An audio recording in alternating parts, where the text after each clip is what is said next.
नगर दक्षिणचे नवनिर्वाचित खासदार निलेश लंके यांनी गजामाने यांची भेट घेतल्यामुळे संपूर्ण राज्यात एकच कल्लोळ पाहायला मिळत आहे। गजामाने यांची भेट निलेश लंके यांनी का घेतली असेल? त्यांच्याकडून सत्कार देखील स्वीकारला आहे। नेमकं काय कारण असू शकतं? या एक ना अनेक शंका राजकीय वर्तुळात व्यक्त केल्या जाताना दिसतात। या सर्व शंकावर निलेश लंकेने आपली भूमिका स्पष्ट केली। निलेश लंके नेमके काय बोलले तर चला पाहूया। निलेश लंके यांनी कुख्यात गुंड गजामाने यांची काल भेट घेतली।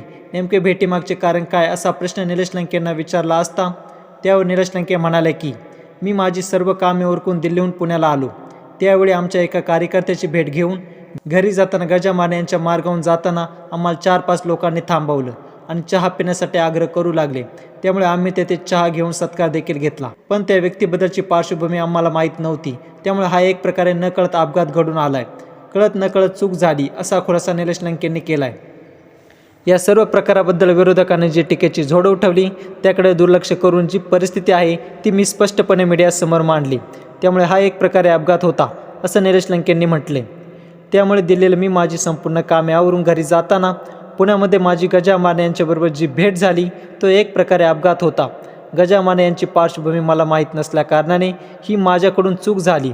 त्यामुळे या सर्व गोष्टीचा उगाच अपप्रचार करणे योग्य नाही असं निलेश लंकेंनी म्हटले।